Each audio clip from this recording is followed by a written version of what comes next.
experience, someone who you've done business for, a Kenyan bride, I'll buy into that.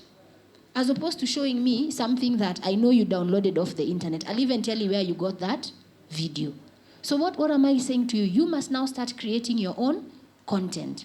So that even whatever question that Catherine asked Patricia to address, I think it's very relevant. For you to create your own content in your industry, that means if you do something amazing, you have to put it out. Because otherwise, how am I going to know that you're amazing? If you're insisting, come to my office for me to show you. I'm like, it's too much work, bruh. Too much work. Yeah? When you could just put it out on Instagram. I have friends who run online services, yeah?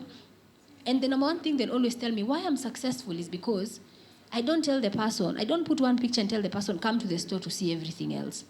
From their comfort of their home, they could literally shop in my store and call me and tell me, on WhatsApp, they'll snapshot the pictures, send me everything they're buying.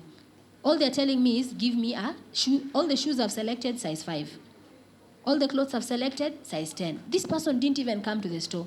And even for some of her best clients, they have never met. Because once they've ordered, I deliver, they check. Once they're happy, they pay. It's as simple as that. I don't need to come find out, ati uko wapi Kendrill Towers? Which floor? Guy, nimepotea. Ulisema Sarit? Those conversations, how many times have you or your friends found yourselves in that conversation? So in your business, that is what social media is. Be ready. Let your service stand out. And if you can't do it, and this I'm very passionate about, we're in a country where unemployment is a crisis. In the context of social media, get these young kids from campus. They get it. They will teach you stuff. Mentorship works both ways. You're mentoring them to grow into a, fully functional member of this society. They will mentor you to understand how to position your business in the digital era. Simple as that.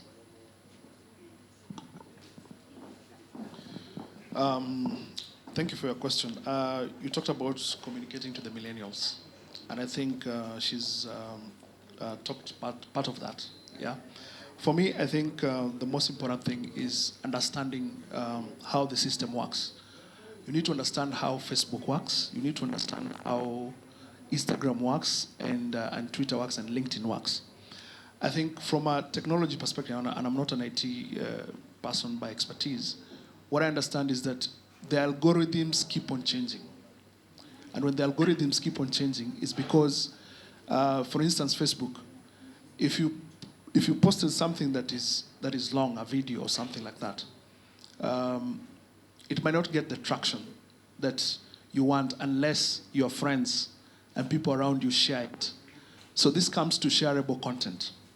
If you do not do shareable content, forget it. You'll either be forced to spend money to boost the post or boost the content that you've just put. The second thing is about the language. Do you understand the lingual that the millennial use?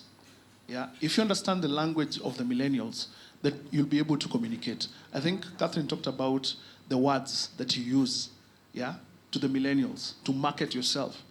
That language is a critical thing, because if you speak to their language, then they'll be able to relate to your product. Again, the target audience. Remember, we are all on social media. But the communication, as far as we're looking at the millennials, remember there's a generation from the 80s where I am until the 90s and the 2000 guys. Yeah? These guys understand, they communicate differently. Their languages are totally different. How you communicate to these 3 generations, yeah, is important, because the information you send out there targeting these 3 different generations must be different. Because I've seen, even, for instance, the Sheng that we use today, I've seen the kind of Sheng that the guys of 2000 are using, man. I can't understand. I understand jack zero. So the language that they use is very important for you to understand. If it is important, then you can use also influencers. We are seeing the use of influencers every day to sort of try to boost products. I've just talked about the likes of Eric Omondi. If you see the kind of videos they're doing on Instagram, on Facebook, And this is shareable content. You see it, you want to share it. And that's how it goes viral, organically. There's what we call organic generation of content, rather than you're spending money out there to try and boost your content. So these are just a few tips, but if you need expertized advice, you can see me after this. Thank you. Thank you. Is everybody in the room familiar with abundance versus scarcity mentality? Yeah? Yes? Yeah? I think in this age of information, you cannot be scarce with information. You have to share as much as possible. In my interactions with people in the industry, and I'll speak about women mainly because that's who I deal with. I deal with a lot of women in food, beauty, and fashion. And there's a big problem with, should I say, the abundance mentality in that industry, because there's a lot of worrying about copying, right? Or if I put this out, my competitor is going to do the same thing. And I think when you think that way, I think that's a very limiting belief system, because as entrepreneurs, our work and our core work is creation. So we have to keep creating and recreating. There's a page I follow on Instagram, I think in the events industry. Is it called Aura or Aura Events? Is it? Aura. Are they in the room? No. Anyway, I love their page because they share everything about what they do. So I'm imagining if I was in the wedding industry, I would follow their page so that I can figure out, how they come up with these creative designs. But one of the things about social media, and you can correct me if I'm wrong, is about education. One of the reasons why people will follow you on social media is if you're always offering some tidbit or some unique thing about why you are great at what you do. And that's what people end up buying, is really into the value of what you have to offer. So I think in terms of this industry, if you can figure out the thing that you're really good at, and being unique means that it's in you yourself as a creative. That alone makes you unique, right? So if the only reason you're in business is by copying other people's products, I think there's a very short shelf life for that kind of thinking. I think you need to go back and start thinking of the thing that makes you unique. And that is the thing that you will always keep posting and sharing about what you do. And that way you get traction. You need to be an expert in what you do, really. And I think, for me, that's where the abundance mentality comes about, versus the scarcity, where you think that you're a one-trick pony. This is the only thing I'm going to do, and I'll never get another opportunity to do this. And I think I'm seeing MC standing up, so I need to stop. But I could go on and on about abundance and how, in my life, it has made such a big difference when it comes to sharing information and the people that you draw into your field when you share. Thank you. All right, and then one more, which is I had asked earlier on if there's anyone here who has some success or a lot of success on social media and would like to give us a tip. Now I have put her on the spotlight. We have a lot of prestigious brands here. Some of them are on screen, and a lot more that have partnered with this particular company, not just with this particular summit, and not just here, but in the wedding industry in general. But this particular brand has over 20,000 followers on Instagram. How did she translate her success from it just being a successful brand, a shop, to also being a successful online brand? Ogake, please give us a tip in a minute. Morning, everyone. My name is Ogake Mosomi, and I sit squarely in the millennial bracket. And as he has said, we have been able to, I don't know when my Instagram page started, but we've been able to garner quite a good following. It's just a few things. I haven't really thought about it till now, but there's a few things which we do. Number one is consistency. When I started out, my Instagram page was both personal and business. And at some point, I realized that wasn't working out for us. So I completely removed anything to do with myself. So if you go to my Instagram, you probably won't know what I look like. So we only post work that is relevant to our business, only our work. The other thing is looking at insights. So there's something really amazing about social media right now. So it's not just about posting. They tell you what people are looking at. They tell you 5,000 people looked at your post. Out of these, 3 people called, 1 person emailed you. What else? Like they give you quite a good breakdown of what people are doing with the post you've made. So you can tell that if I post a certain kind of post, people react to it in this way. So people like more posts where I'm talking about my process, or people like more where I'm posting finished products. Yeah, so you can sort of start to gauge what you should be posting more of.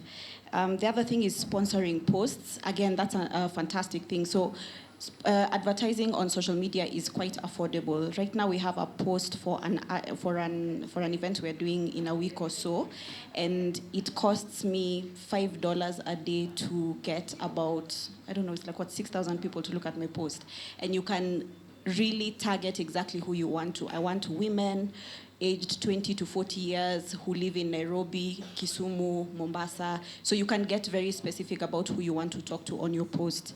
The other thing is, someone talked about organic growth. That's important. And then I think it's also trying out different sort of posts.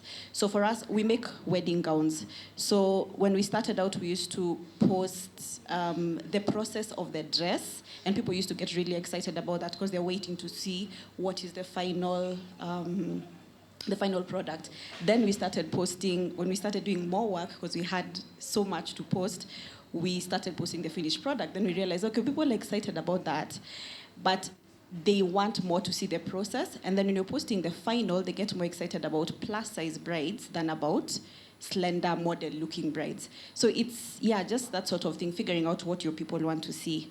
And then lastly, he mentioned we do a lot of partnerships, and with those partnerships, you can feed off each other's followership. So if I do a partnership with Damiano, or I do a partnership with a photographer like Keegan, then Keegan's followers will look at my post, and my followers will look at Keegan's post. So I get followership from his people, and he also feeds off from my people. So that's it.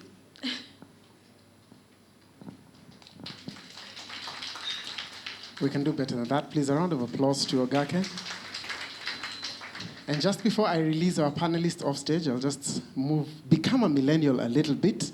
Do this with whoever you're seated next to. Let's just take a selfie here.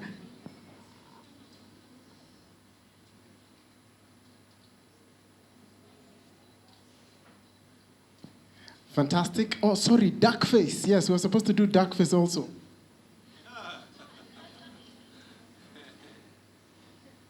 All right, so please do the same with whoever you're sitting next to, and share it on social media. Tag as many brands as you can here, and like Ogake has mentioned, feed off each other's followers. So don't just tag at WinAfrica_2019 with the hashtag WinAfrica2019. Yes, I am selling. But please also tag as many brands as you can here so that we can feed off each other. So could you please appreciate our panelists for the fantastic job they have given us as I welcome you off stage. Asanteni tena sana. Now I'm going to pay my bills. Allow me to pay my bills. I'd like to invite one of our partners to come and talk to us a little bit about their product. I do appreciate the fact that we're way off the time that we had set for this event, and I apologize for that and beg your indulgence as I invite on stage David Wangai, who is the GM for My Credit Finance, to talk to us a little bit about financing, and then after that, we will close. Please, a round of applause to Bona Wangai as he makes his way on stage, where everyone else shall be addressing us. Thank you. Thank you very much. Good morning, everyone. My name is David Wangai, representing My Credit Limited, an unbanked financial institution that is located at Reuters Street, Barclays Plaza, 11th floor. Anything we do in this world, I'll be very brief because of time, I can see that, requires finances. And it was interesting to listen to her talk about the scarcity mentality. And it normally affects many people as far as finances are concerned. And people will be like, no, I can't do that. I don't have money. It's too expensive. What is the value of doing that? And it is costing too much. What is the return for offering for money? So those kind of things that people still do, and then you're like, opportunity pass you by because you looked at the cost and not the opportunity.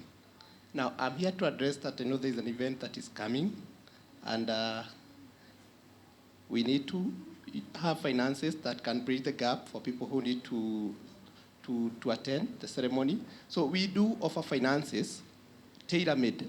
We are a non-bank. Reason many people nowadays have this problem of, I'm listed in CRB, my turnovers are low, my bank statements are no good, so I don't have a security. Can you use my business income to finance me? So we tailor-make, and we discuss on individual basis. That's why we say we are a non-bank. Ours is to invite you to come and partner with us so that we can support you to grow your business as you seek to grow. I think I'll end there. We have our contacts here, but unless anyone would like to refer to us for anything to do with finances, because we also do give financial advice, we are free to do so, and we do it at free. We don't charge to give anyone financial advice. We have a panel that do that, and you're welcome to come and have that from us. Thank you very much, and you have a great morning.